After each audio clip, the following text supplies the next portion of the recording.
Moisturisers కూడా ఎలాంటివి వాడాలి అనే డౌట్ కూడా చాలా మందిలో ఉంటుంది. సో ఎలాంటి మాయిశ్చరైజర్ వాడాలి, ఎలాంటి మాయిశ్చరైజర్స్ మనకి స్కిన్కి సేఫ్?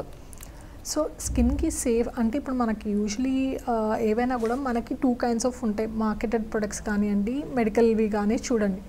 మెడికల్ వాటిలో ఏంటంటే అడల్ట్రేటెడ్ ప్రొడక్ట్స్ అంటే అడల్ట్రేషన్ అనేది చాలా మినిమైజ్డ్ ఉంటుంది. అదే మనము లైక్ ఏదైనా బ్రాండెడ్వి బయట మెడికల్ షాప్లో కానీ చూసుకుంటే దాంట్లో కొంచెం పాటు అడల్ట్రేషన్ కానివ్వండి, స్మెల్. ఇప్పుడు మనం ఏదైనా బయట షాప్కి వెళ్ళామనుకోండి, స్మెల్ చూసి కొనే వాళ్ళు చాలా సంఖ్య ఎక్కువ ఉంటుంది. అదే మీరు మెడికల్ కానీ, మెడికల్ అని కాదు, బేసికల్గా మనము పీహెచ్ బేస్లో ఉన్నాయి చూస్తే స్మెల్ అనేది నార్మల్ ఉంటుంది, లేదా కొంచెం నచ్చకుండా కూడా ఉంటుంది అనమాట. సో యూజువల్గా ఏంటంటే కొంచెం ఫార్మసిటికల్ సన్స్క్రీన్స్ మాయిశ్చరైజర్స్ వాడండి అని చెప్తాం. సో టైప్ ఆఫ్ మాయిశ్చరైజర్స్కి వచ్చేటప్పటికి మనకు చాలా రకాలు ఉంటాయి. ఇప్పుడు వచ్చే లేటెస్ట్ మాయిశ్చరైజర్స్ ఏంటంటే మనకు మాయిశ్చరైజింగ్ కాంపోనెంట్స్లో హ్యూమెక్టెన్స్, ఎమోలియన్స్, కొలాయిడల్ ఓట్మీల్ అని చాలా రకాలు ఉంటాయి. ఇదివరకు ఏంటంటే ఐదర్ ఇది లేకపోతే అది అట్లా వచ్చేవి. ఇప్పుడు ఏంటంటే కాంబినేషన్ ఆఫ్ ఆల్ వస్తున్నాయి. సో మోస్ట్లీ వింటర్ సీజన్కి వచ్చేటప్పుడు మనము కాంబినేషన్ ఆఫ్ ఎమోలియన్స్ కానివ్వండి లేదా కొలాయిడల్ ఓట్మీల్ సబ్స్టెన్సెస్ వాడతాం. అవి ఏంటంటే ఎక్కువసేపు హైడ్రేషన్ ఇస్తాయి. ప్లస్ క్రీమ్ బేస్డ్ ప్రొడక్ట్స్ వాడండి సో దట్ లాంగ్ లాస్టింగ్ ఉంటుంది అని చెప్తాము. సో అంటే పిల్లల్లో, మనం వృద్ధుల్లో ఎక్కువగా ఈ వింటర్ సీజన్లో దురద, అలాగే చర్మం ఎర్రబడిపోవడం ఇలాంటివి ఎక్కువగా చూస్తుంటాం. అంటే వీళ్ళల్లోనే ఎందుకు ఎక్కువగా వస్తూ ఉంటుంది?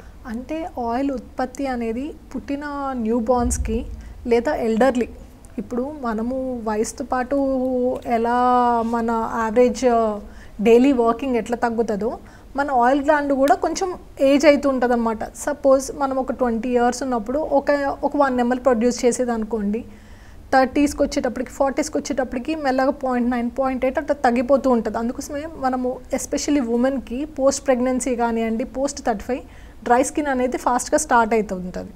సో మనకి స్కిన్లో ప్రొడ్యూస్ అవ్వదు కాబట్టి మనం ఎక్స్టర్నల్ సపోర్ట్ అనేది ఖచ్చితంగా ఇవ్వాలి. ఓకే. అంటే ఈ వింటర్లో తీసుకుంటే ఆల్రెడీ ఈ ఎగ్జిమా, సోరియాసిస్ లాంటి సమస్యలు ఇంకా ఎక్కువ అవుతూ ఉంటాయి కదా మ్యామ్, దీనికి రీజన్ ఏంటి? వీళ్ళు ఎట్లాంటి జాగ్రత్తలు తీసుకోవాలి? సేమ్ అంటే ఇవేంటంటే dry skin issues, eczema, ichthyosis, psoriasis అనేది ఏంటి అంటే మన చర్మం ఉండాల్సిన దానికంటే ఫాస్ట్గా డ్రై అయిపోవడము, ఎక్కువ సెల్ టర్న్ ఓవర్ అంటాం అనమాట. సో ఆ టర్న్ ఓవర్కి మనం ఆయిల్ ప్రొడక్షన్ని మన స్కిన్ అందించలేకపోతుంది. సో వింటర్ అనేది ఎక్స్టర్నల్గా మనం ఎక్కువ మాయిశ్చర్ ఉండకపోవడం వల్ల, ఇంకా ఎక్కువ పొడిగా అవ్వడం వల్ల మనం ఎక్స్టర్నల్ సపోర్ట్ ఇస్తాం. బేసికల్గా సేమ్ చెప్పినట్టే బాగా హాట్ వాటర్తో స్నానం చేయొద్దు, స్క్రబ్ అనేది చేయకూడదు. సున్నిపిండి కానివ్వండి లేదా కెమికల్ స్క్రబ్స్ అంటారు. కెమికల్స్లో మళ్ళీ ఫినాల్ కానివ్వండి, గ్లైకాలిక్ కానివ్వండి, లేకపోతే రెట్నాల్స్ అని వాడతామన్నమాట. ఇప్పుడున్న జనరేషన్స్ స్కిన్ కేర్ అని అడుగుతారు. కానీ స్కిన్ కేర్లో ఎక్కువ పర్సెంటేజెస్ ఆఫ్ యాక్టివ్స్ అంటాం, ఇవి వాడకూడదు. వాడితే ఏంటంటే స్కిన్ ఇంకా డ్రై అయిపోవడం, మంటలాగా పుడుతూ ఉంటుంది. కొన్నిసార్లు మనకి ఏదో టింగ్లింగ్ సెన్సేషన్, ఏదో ఇట్లా లైట్గా మంట మండినట్టు ఉంటుంది.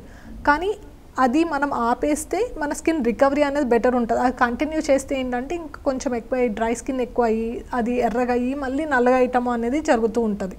ఓకే. సో ఇది